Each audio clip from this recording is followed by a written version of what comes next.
오늘 본문은 저희가 너무나도 잘 알고 있는 말씀이죠. 근데 이 말씀, 저희가 읽은 이 말씀 앞부분에 보시면 마태복음 4장 17절에 예수님께서 하나님의 나라가 가까이 왔다라고 말씀하시고 난 후에 지금 제자들을 부르십니다. 이는 하나님의 나라와 제자들을 부르는 일이 밀접하게 연관이 있다는 것을 알려주고 있습니다. 여러분, 신앙생활이라는 것은 무엇입니까? 여러분들께서는 신앙생활이 무엇이라고 생각을 하십니까? 각자 어디에 초점을 두느냐에 따라 달라질 수 있겠지만 오늘 말씀을 통하여 신앙생활은 하나님 나라를 이루는데 초점을 두어야 한다라는 얘기로 좀 시작을 하겠습니다. 신앙생활은 하나님 나라를 이루는데 초점을 두어야 한다. 이거는 비단 예수님의 제자들뿐만이 아니라 오늘 교회로 부름받은 우리에게도 해당되는 말씀입니다. 오늘 본문에서 예수님께서 제자들을 부르신 상황을 함께 좀 보도록 하죠. 먼저 4장 앞부분을 보시면 어떤 내용이 나옵니까? 4장 앞부분에 예수님께서 시험을 받으시는 내용이 나옵니다. 광야에서 사탄의 시험을 받으셨습니다. 자, 그리고 나서 어떤 내용이 나옵니까? 12절 말씀 보시면 침례 요한이 잡혔다라는 이야기를 들으시죠. 침례 요한이 잡혀서 감옥에 투옥이 됩니다. 그리고 나서 예수님께서 하나님의 나라가 가까이 왔다라고 말씀을 하시면서 지금 제자들을 부르십니다. 자, 다시요. 4장 앞부분에 예수님께서 광야에서 뭐를 받으시는 것입니까? 시험을 받으셔요. 자, 시험을 이기셨습니까? 지셨습니까? 이기셨어요. 네. 자, 그리고 누가 잡혀서 감옥에 투옥이 됩니까? 침례 요한이. 그리고 나서 예수님이 뭐라고 이야기하셨다고요? 하나님의 나라가 가까이 왔다라고 말씀하시면서 제자를 부르십니다. 자, 좀 더 앞으로 가서 구약시대 이스라엘 찾아보지 말고요. 찾으면 시간이 너무 많이 가서 자, 구약시대의 이스라엘을 보죠. 구약시대의 이스라엘이 광야를 지날 때 광야에서 실패했습니까? 성공을 했습니까? 갑자기 자신이 없어지시죠. 실패를 했습니다. 그죠? 자, 근데 오늘 광야에서 시험을 받으시는 예수님은 승리하셨습니까? 실패하셨습니까? 승리하셨어요. 구약시대의 이스라엘은 광야 시험에서 실패했습니다. 그러나 예수님께서는 광야에서 사탄의 시험을 이기셨습니다. 자, 이스라엘은 실패했지만 예수님은 승리하셨습니다. 그리고 우리를 부르시는 거예요. 그리고 우리를 부르시는 거예요. 잘 생각해 보셔야 돼요. 주님은 우리를 그냥 광야에 던져버리신 것이 아니고 승리하시고 나셔서 우리를 광야로 던지시는 겁니다. 그냥 우리를 광야로 던지셨으면 아니 하나님, 구약시대 이스라엘은 광야에서 실패를 했는데 우리는 어쩌라고요? 라고 질문할 수 있을 것이에요. 그러나 예수님께서는 광야의 시험에서 승리하시고 우리를 광야로 던지셔요. 침례 요한이 감옥에 갇혔습니다. 그 침례 요한은 감옥에 갇혔지만 그곳에서 주님의 나라를 소망하며 살아갑니다. 어떤 상황에서도 그것이 광야라 할지라도 우리가 제자라고 한다면 하나님의 나라를 소망하며 살아야 할 것을 말씀하고 있는 내용이죠. 여러분, 신앙생활은 외적인 상황을 성공으로 바꾸는 것이 아닙니다. 여러분, 이걸 잘 하셔야 돼요. 신앙생활은 외적인 상황을 성공으로 바꾸는 것이 아닙니다. 광야 같은 상황이라 할지라도 그곳에서 하나님 나라를 이루며 사는 것, 이것이 신앙생활입니다. 예수님께서 이미 광야에서 승리하셨기 때문에 이제 우리는 그 사실을 믿고 달려가기만 하면 되는 것입니다. 예수님은 광야라는 상황을 바꾸지 않으십니다. 내가 서 있는 광야에서 하나님 나라를 이루며 살아가라고 나를 제자로 부르시는 것이에요. 그것이 신앙생활입니다. 한번 여쭙죠. 여러분 구원 받으셨습니까? 아멘인 줄로 믿습니다. 하나만 더 여쭙죠. 여러분 제자로 부르심을 받으셨습니까? 아멘인 줄로 믿습니다. 그렇다면 하나님 나라의 부르심을 받은 우리가 어떻게 살아가야 하느냐? 우리가 점검해야 될 부분이 있습니다. 그 내용을 함께 여러분들과 나누고자 합니다. 첫째, 하나님 나라의 부르심을 받은 우리가 예수님을 따라 살고자 하는 결단이 있는지 확인해 보셔야 합니다. 내가 예수님을 따라 살고자 하는 결단이 있는가? 오늘 본문 18절과 19절 제가 읽죠. 갈릴리 해변에 다니시다가 두 형제 곧 베드로라 하는 시몬과 그의 형제 안드레가 바다에 금을 던지는 것을 보시니 그들은 어부라. 말씀하시되 나를 따라오라. 자, 예수님이 어떻게 얘기하셨습니까? 나를 따라오라. 내가 너희를 사람을 낚는 어부가 되게 하리라 하시니. 나를 따라오라. 예수님이 말씀하셨습니다.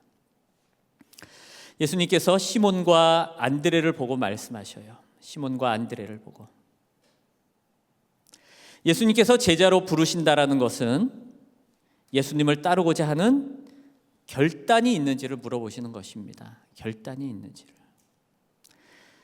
예수님을 따른다는 것은 예수님의 가르침을 그냥 전수받는 정도가 아니에요. 그냥 예수님의 이름을 입에 달고 사는 정도가 아닙니다.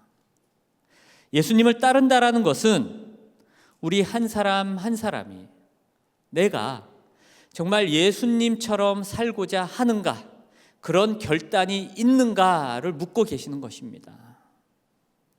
예수님은 어떤 분이십니까? 자, 여러분들이 아는 예수님은 어떤 분이셔요? 너무 어려운 질문입니까? 마태복음 11장 29절 말씀 보면 예수님은 어떤 분으로 나오십니까? 온유하시고 겸손하신 분. 나는 온유하고 겸손하니, 이렇게 예수님 말씀하시잖아요. 예수님을 따라 살아간다라는 것은 그 온유하시고 겸손하신 예수님을 따라가는 것이에요.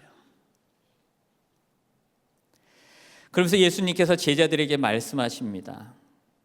우리 한 장만 지금 넘겨보실까요? 마태복음 5장 20절. 거기 예수님께서 이렇게 이야기하시죠. 제자들에게 내가 너희에게 이르노니, 같이 함께 읽겠습니다.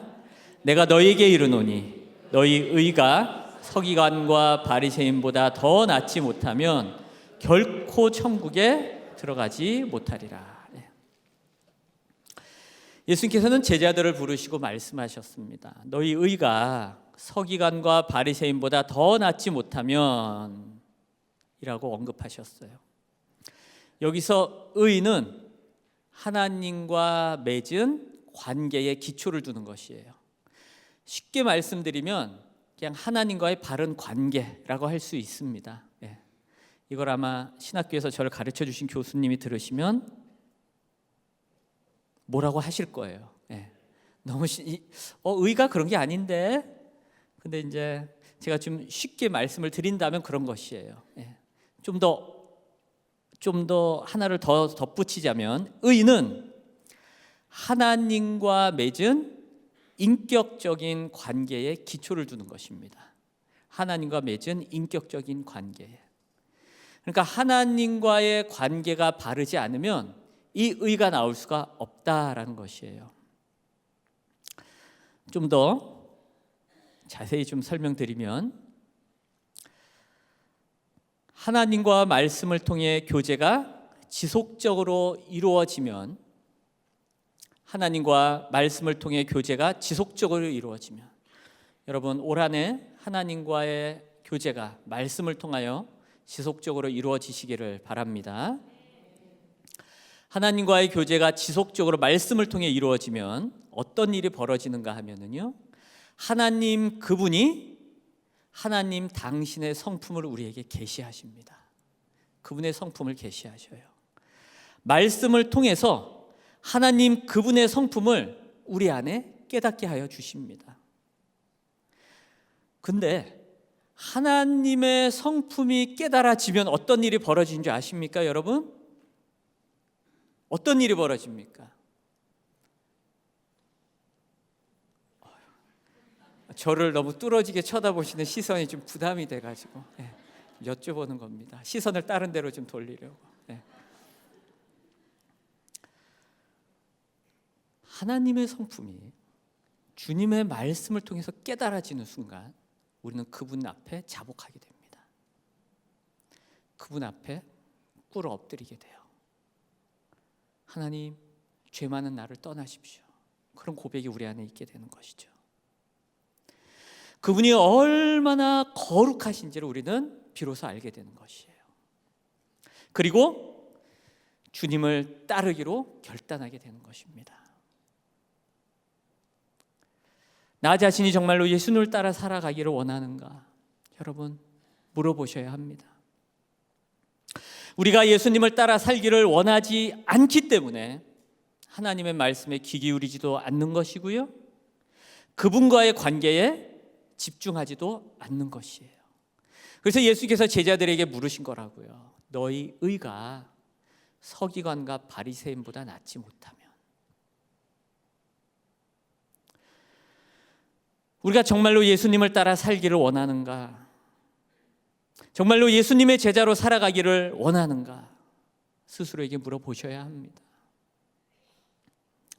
광야에서 사탄의 시험을 이기신 예수님은 하나님의 나라가 가까이 왔다라고 말씀하시고 제자들을 부르십니다. 예수님은 광야의 상황에서 우리가 예수님을 따르기를 원하시는 거예요. 광야의 상황에서.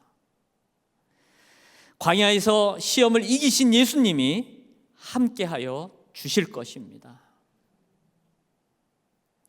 그 나를 따라오라라는 예수님의 부르심에 시몬과 안드레가 어떻게 반응합니까? 마태복음 4장 20절 우리 같이 한번 읽죠. 그들이 곧 그물을 버려두고 예수를 따르니라. 시몬과 안드레는 예수님의 명령이 떨어지자 그물을 버려두고 예수님을 따릅니다. 예수님을 따르며 예수님을 따라 예수님과 같이 살겠다라는 결단을 내린 것이죠. 여러분, 지금 우리에게는 이 결단이 필요합니다. 분명하게 결단하셔야 돼요. 우리가 예수님을 따라 살지 않으면 우리는 세상을 따를 수밖에 없기 때문입니다. 예수님은 하나님 나라를 위해 살도록 우리를 제자로 부르십니다. 여러분, 이러한 부르심에 어떻게 응답하시겠습니까? 주님, 그렇게 살기를 원합니다라고 결단하는 시간이 되시기를 먼저 주님의 이름으로 바랍니다. 두 번째로, 우리가 하나님 나라의 부르심을 따라 살기 위해서 확인해 봐야 되는 것이 무엇인가? 새로운 삶의 방식을 살고 있는가를 확인하셔야 됩니다. 나의 삶의 방식이 새롭게 되었는가? 새롭게 된 삶의 방식을 따라 살아가고 있는가? 그 부분을 확인하셔야 됩니다.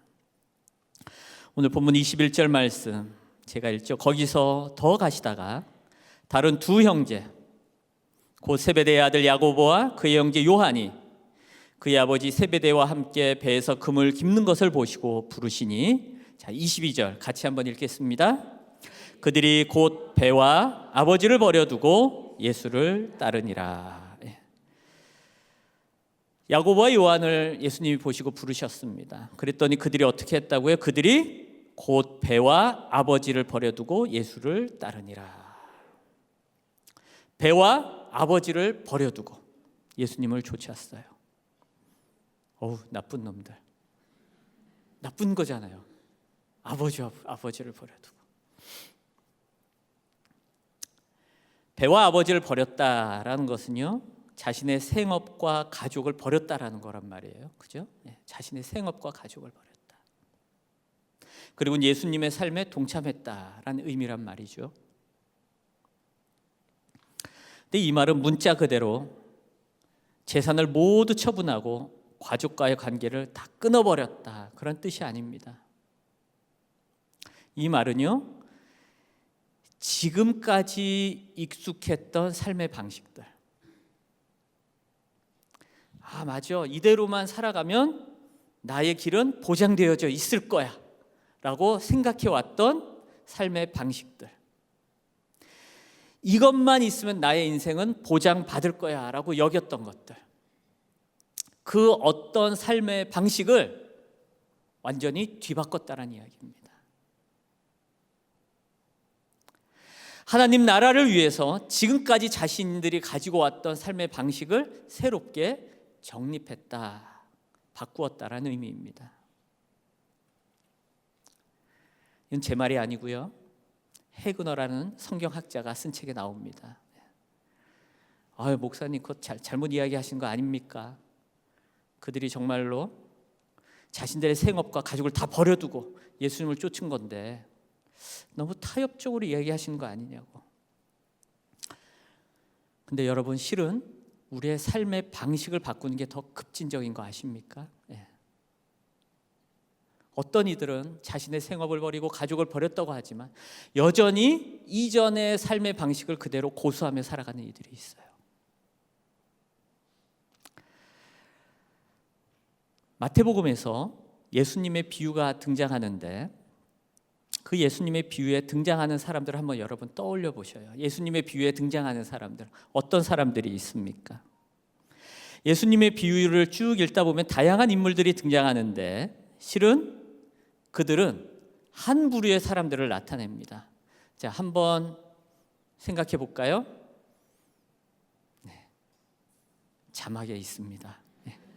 자, 마태복음 20장에 보니까 먼저 포도원에 들어갔던 사람들이 있어요. 그 사람들은 나중에 온 사람들보다 더 받을 거라고 생각했는데 그냥 한 달란트만 받았어요. 맞죠? 마태복음 21장에 보면 일하러 가겠다라고 대답해 놓고 일하러 가지 않은 마다들이 나옵니다. 맞죠? 맞죠? 네. 또 거기에 보면 집주인이 포도원을 맡기고 떠났던 농부들이 나옵니다. 또 2장에 보면, 마태복음 22장에 보면 임금의 혼인잔치에 먼저 초대받았던 사람들이 나와요. 근데 그들 오지 않았다고요. 예수님이 이들을 언급하신 이유가 무엇입니까? 예수님이 이들을 언급하신 이유가 무엇이에요? 마태복음에서 이들은요, 새로운 삶의 방식으로 살아갈 기회가 있었던 사람들이에요. 다 예수님의 부르심을 먼저 받은 사람들이라고요. 새로운 삶의 방식으로 살아갈 기회가 주어졌던 사람들이었는데 결국 자신들의 삶의 방식을 바꾸는 걸 원하지 않았던 사람들입니다. 그 사실을 아셔야 돼요. 오늘 본문 22절에 제자들은 버려두고 예수님을 쫓았습니다. 여러분, 우리도 이전의 삶의 방식을 버리고 예수님을 쫓아야 할 줄로 믿습니다. 이전의 삶의 방식을 가진 채 예수님을 쫓을 수 없어요. 그건 불가능합니다. 우리 안에 내주하시는 성령님은 우리가 예수님을 잘 따르도록 이전의 삶의 방식을 버리도록 하셔요. 그리고 새로운 삶의 방식을 택하여 예수님을 따르도록 인도하여 주십니다. 누가요? 우리 안에 내주하시는 성령님께서는. 여러분, 이를 위하여 우리는 치열한 영적 전쟁을 벌여야 돼요. 치열한 영적 전쟁을 벌여야 돼요. 그런데 많은 이들이 이 싸움을 벌이지 않습니다. 마치 예수님의 그 비유에 등장하는 그 사람들처럼 치열한 영적 전쟁을 벌이지 않아요. 왜요? 욕심 때문에 그렇습니다. 야고보서 1장 15절은 이렇게 말씀하죠. 욕심이 잉태하여 무엇을 낳는다고 합니까? 죄를 낳는다고 한다고요. 욕심이 잉태하여 죄를. 자신들의 욕심을 따라 행할 뿐 치열한 영적 싸움을 벌여 나가지 않아요. 하나님 나라를 위해서 이기심 버려야 됩니까? 말아야 됩니까? 버려야죠. 자기 유익, 자아도취 버려야 됩니까? 말아야 합니까? 버려야죠. 거짓, 완고함 버려야 되는 것이에요. 근데 이런 것들을 버리려고 하지 않아요. 왜요? 욕심 때문에. 그걸 버리면 망할까 봐, 손해볼까 봐 버리려 하지 않습니다. 여러분, 새로운 삶의 방식을 정립하는 일은 가만히 있다고 되지 않습니다. 우리 안에 내주하시는 성령님께서 우리가 그렇게 살아가도록 인도하여 주셔요. 근데 치열한 영적 싸움을 벌이는 것은 우리에게 달린 부분이에요. 말씀을 붙잡고 기도하면서 많은 시간을 눈물로 지새워야 합니다. 많은 시간을 눈물로 지새워야 돼요. 그냥 아침에 일어나서 10분 큐티 딱 하고 오늘은 말씀 읽었으니까 끝. 저녁에 자기 전에 잠깐 무릎 꿇고 기도하고 끝 하는 게 아니라 정말 말씀을 붙잡고 주님, 제가 치열하게 이 싸움을 이겨나가기를 원합니다라고, 정말 주의 말씀 하나 붙잡고 주님 도와주십시오라고 우리가 치열하게 싸워야 하지 않겠습니까? 정말 눈물로 지새워야 하지 않겠습니까, 여러분? 좋은 신앙 서적들 우리가 보면서 아, 주님 믿음으로 사는 것이 이런 것이군요. 제가 지금까지 그렇게 살지 못했는데 그렇게 살겠습니다라고 우리가 결단해야 되지 않겠습니까? 안간힘을 써야 하지 않겠습니까? 인간적인 욕심을 버리지 않고는 새로운 삶의 방식을 절대로 정립할 수 없습니다. 여기서 버려두고라는 것은요, 이전의 삶의 방식을 버리고 새로운 삶의 방식을 정립하겠다라는 것이에요. 욕심을 버리는 일, 왜 중요합니까? 예수님이 보여주신 삶이 희생적인 삶이었기 때문에 그렇습니다. 그런데 어느덧 교회 안에 이런 희생적인 삶을 사는 제자가 사라져가고 있습니다. 제자가 사라져가고 있어요. 자꾸만 이제는 그런 제자가 사라져가고 이를 통해서 자신의 존재를 증명하려는 일들이 나타나고 있습니다. 물론 이를 위해서 시간을 들이고 물질을 들이는 일은 너무나도 귀한 일입니다. 그런데 그 일을 통해서 자신의 존재를 나타내려고 그래요. 그거는 오히려 욕심과 욕망이 더 커져가는 것일 수 있습니다. 장소만 바뀐 거예요. 장소만. 이전에는 밖에서 나 욕심대로 행하고 나 욕망대로 살았다라면 그것이 이제는 그냥 교회 안으로 들어와 버린 것뿐이에요. 내가 이만큼 일을 하니까 나는 믿음이 좋아, 이렇게 되고 있다라는 것이에요. 그러다 보니까 교회 안에서 일 잘하는 순서대로 줄을 세우잖아요. 일 잘하는 순서대로. 하지만 여러분 분명히 아십시오. 예수님처럼 남을 위해 자신을 희생하며 다른 사람을 섬기는 사람이 예수님의 제자입니다. 그리고 우리는 교회 안에서 그렇게 살아가야 되는 거예요. 그래서 사도 바울이 로마 교회를 향해서 이렇게 권면하는 거 아닙니까? 로마서 15장 2절 말씀 저희 같이 한번 읽죠. 우리 각 사람이 이웃을 기쁘게 하되 선을 이루고 덕을 세우도록 할지니라. 예수님은 우리가 삶의 방식을 새롭게 하기를 원하십니다. 이전의 삶의 방식을 내어놓고 우리 안에서 내주하시는 성령님의 인도하심을 따라서 다른 삶의 방식을 따라 살아가기를 원하십니다. 여러분, 성령님의 인도하심을 따라 새로운 삶의 방식을 정립하십시오. 아, 주님이 나를 부르셨구나 라는 부르심을 깨닫고 하나님의 나라를 위하여 그렇게 새로운 삶의 방식을 정립하시고 살아가시는 여러분 모두가 되시기를 또한 주님의 이름으로 바랍니다. 첫째, 무엇입니까? 하나님 나라의 부르심을 따라 살아가기 위해서 우리가 확인해야 될 것이요. 첫째, 예수님을 따라 살고자 하는 결단이 있는가? 둘째는요, 새로운 삶의 방식을 정립했는가? 셋째는 이것입니다. 말씀을 통한 역사가 있는가? 말씀을 통한 역사가 있는가? 자, 오늘 23절 말씀 같이 한번 읽겠습니다. 예수께서 온 갈릴리에 두루 다니사 그들의 회당에서 가르치시며 천국 복음을 전파하시며 백성 중에 모든 병과 모든 약한 것을 고치시니. 가르치시며 천국 복음을 전파하시며. 예수님은 말씀 선포를 하셨죠. 말씀 선포를 하셨어요. 그리고 모든 병과 모든 약한 것을 고치시니. 예수님은 말씀 선포와 사역을 함께 하셨습니다. 예수님이 하나님으로부터 오신 분이고 그분의 말씀이 하나님의 나라를 성취하는구나 라는 것을 보여준 증거가 병 고치는 사역이었습니다. 예수님 당시 사람들은 병을 죄 때문이라고 보았어요. 병이 들면 저 사람은 죄 때문에 병이 들었구나 이렇게 보았습니다. 그러다 보니까 오늘 본문 24절에 어떠한 사람들이 나옵니까? 각종 병에 걸려서 고통당하는 자, 귀신 들린 자, 간질하는 자, 중풍병자들 이렇게 등장을 해요. 예수님 당시에 많은 사람들이 병을 죄라고 보았기 때문에 이러한 사람들은 죄인 아닌 죄인으로 살아야 했습니다. 죄인 아닌 죄인으로 살아야 했어요.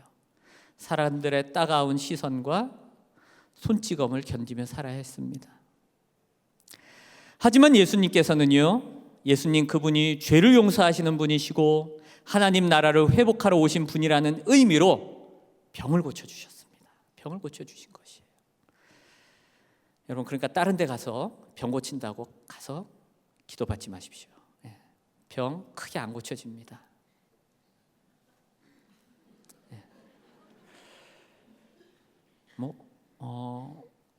하나님이 고치실 병이면 여러분이 속해 있는 목장 안에서 그리고 교회 모임 안에서 오셔서 주님 앞에 긍휼하심을 구하십시오.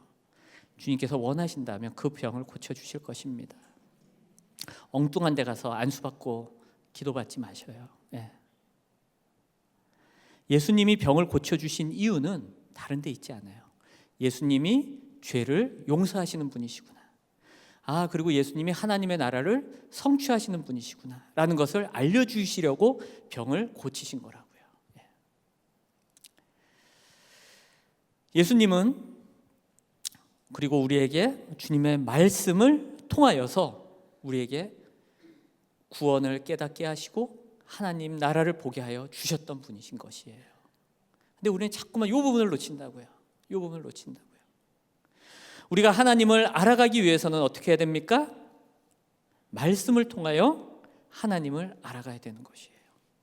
하나님의 나라를 발견하기를 원하십니까? 하나님의 말씀을 통하여 주님께서 우리에게 하나님의 나라를 보여주실 줄로 믿습니다. 그래서 예수님께서는 가르치시고 천국 복음을 선포하신 겁니다. 천국 복음을. 마태복음 4장, 지금 저희가 읽은 4장 23절에서 분명하게 이야기하잖아요. 천국 복음을 나타내셨다고. 오늘날 우리에겐 여전히 말씀의 역사가 필요합니다. 말씀의 역사가 필요해요. 예수님께서 말씀하시는 모든 내용 우리가 잘 듣고 인도함을 받으려면 여러분 실은 오랜 시간이 걸립니다. 말씀 훈련을 받는 일에는 지금 시간이 걸린다라는 것이에요. 근데 문제는 우리의 조급함입니다. 우리의 조급함. 말씀 훈련을 잘 받으려 하지 않아요. 말씀 훈련을 잘 받으려 하지 않아요. 제가 이렇게 신방하다 보면 참으로 오랫동안 신앙생활을 하신 분인데 저희 교회 안에서 새 생명의 길, 새 가족의 길, 목장교회의 길까지 끝내셨으면 그나마 감사한데 그것도 안 끝내시고 10몇 년을 계신 분이 계세요.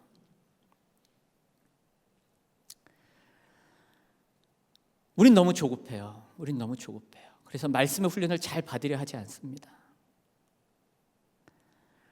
신앙생활을 오래 했기 때문에 성경 말씀을 그래도 들은 게 있으셔서 때때로 성경 말씀을 언급하기도 하세요.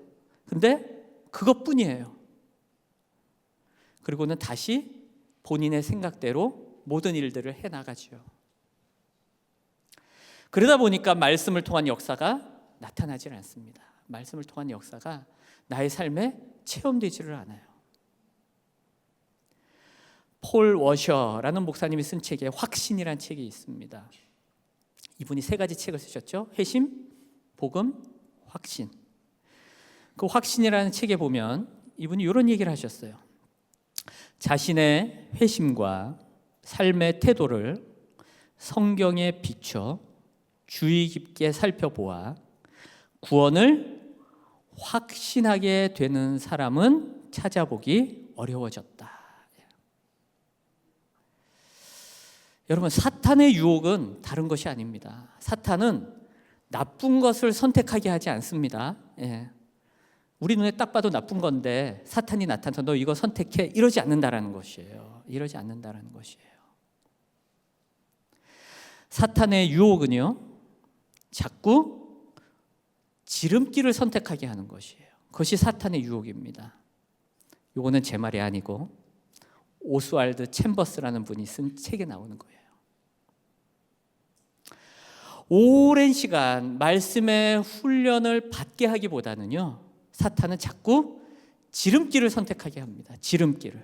그게 사탄의 유혹입니다. 여러분, 우리는 하나님의 말씀에 귀를 기울여야 된다는 거 너무나도 잘 알아요. 그렇죠? 아니까요. 성령님이 말씀으로 나를 깨트리고 부서뜨리는 역사가 있어야 된다는 거 저희가 너무나도 잘 알아요. 너무나도 잘 압니다. 근데 이런 말씀의 역사가 문제는 나타나지 않는다는 거예요. 나타나지 않는다는 거예요. 우리가 말씀을 읽으면서 아, 그렇구나. 예수님이 나의 죄를 정말로 용서하셨구나. 정말로 나의 죄를 용서하셨구나. 아, 그렇구나. 하나님께서 정말 주님의 나라를 회복하려고 예수님을 이 땅 가운데 보내신 거구나. 이것이 말씀을 통해서 깨달아져야 되는 것이거든요. 그 가운데 우리가 하나님의 영광을 보고 하나님의 거룩하심을 보고 예수님 그분이 얼마나 아름다운 분이신가 하는 것을 우리가 보아야 하는 것이거든요. 말씀을 통해서. 근데 이게 체험되지가 않는 거예요. 알아요. 들어서 알아요. 배워서 알아요. 근데 말씀을 통한 역사가 경험되질 않아요.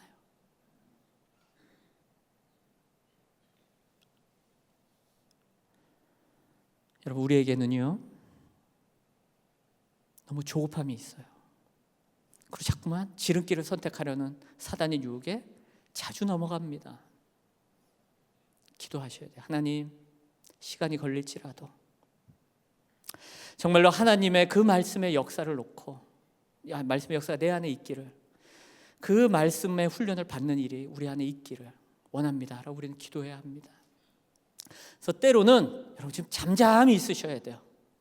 어떤 일을 하기 전에 지금 잠잠히 있으셔야 돼요. 내 안에 뭔가 지금 채워진 게 있어야 일을 하죠. 지금 뭔가가 지금 채워질 때까지 여러분 지금 기다리십시오. 지금 기다리셔도 됩니다. 눈앞에 당장 무슨 일이 있어도 목사님 이거 해야 되지 않을까요? 여러분이 안 하셔도 돼요. 하나님이 다 알아서 하세요. 여러분이 일 안 하시면 하나님이 다 알아서 하셔요. 왜요? 하나님의 일이잖아요. 하나님의 일이잖아요. 제가 예전에 잠시 어디에서 좀 살았던 적이 있었습니다. 제가 이제는 그 나라 이야기를 안 하려고 그냥 나라는 언급하지 않고요. 잠시 어디에서 살았던 적이 있었는데 하나님 저를 왜 여기 보내셨습니까? 제가 여기서 아무것도 못하고 있는데 그냥 거기서 살기만 하면 된다고 하나님 말씀해요. 거기서 하나님의 은혜를 그냥 충만히 경험하며 살기만 하면 된다고 얘기하시더라고요. 여러분 뭔가 하려고 하지 마세요. 그냥 잠잠히 하나님께서 그분의 말씀으로 나를 충만히 채우실 때까지 기다리시면 돼요. 기다리시면 돼요. 그러고 나면 어느 순간 주님께서 나를 통해서 일하고 계신다라는 것을 발견하게 될 것입니다. 교회 안에서는요, 말씀을 통한 역사가 있어야 돼요. 말씀을 통한 역사가. 그렇지 않고 하는 모든 일은 자칫 잘못하면 인간의 일로 끝나버릴 수가 있기 때문입니다. 하나님 나라를 위하여 주님께서 우리를 제자로 부르셨어요. 그리고 말씀을 통한 역사를 우리가 경험케 되기를 주님은 원하십니다. 말씀을 통한 역사가 여러분들의 삶에 나타나기를 원합니다. 그러한 한 해가 되셨으면 좋겠습니다. 그럴 때 우리는요, 정말로 하나님의 나라를 위하여 살아갈 수 있는 제자가 되는 것이에요. 이것이 우리의 사명인 것입니다. 여러분, 말씀을 통한 역사가 여러분들의 삶 가운데 그리고 우리 교회 가운데 있기를 주님의 이름으로 바랍니다. 말씀을 맺겠습니다. 예수님께서는요, 구원받은 우리가 하나님 나라를 위하여 살기를 원하셔요. 그 광야 같은 곳에서 우리가 그렇게 살아가기를 원하십니다. 그리고는 부르시는 거예요. 나를 따라오라. 여러분, 나를 따라오라 라는 주님의 말씀 앞에 예수님을 따라 살고자 하는 결단이 있으시기를 바랍니다. 우리가 소망해야 하는 것은 외적인 성공이 아닙니다. 이 세상에서의 평안함이 아니에요. 주님의 나라를 위하여 새로운 삶을 살아가는 것, 그것이 우리가 소망해야 되는 것입니다. 주님의 나라를 위하여 내가 무엇을 버리고 살아갈 것인가, 새로운 삶의 방식을 정립하시기를 또한 주님의 이름으로 바랍니다. 그리고 말씀의 역사가 있기를, 그 말씀을 통하여 하나님의 영광과 하나님의 거룩하심과 예수님의 아름다우심을 깨닫고 그 말씀의 역사를 통하여 내가 충만히 채워지고 주님의 나라를 위하여 살아가는 은혜가 있으시기를 바랍니다. 그래야 해서 올 한 해 주님이 나를 이 가운데로 부르셨구나, 내가 하나님 나라를 위하여 부르심을 받았구나 라는 깨달음과 함께 이러한 은혜가, 주님의 제자로 살아가시는 은혜가 있으시기를 이 시간 주님의 이름으로 축원을 드립니다. 아멘.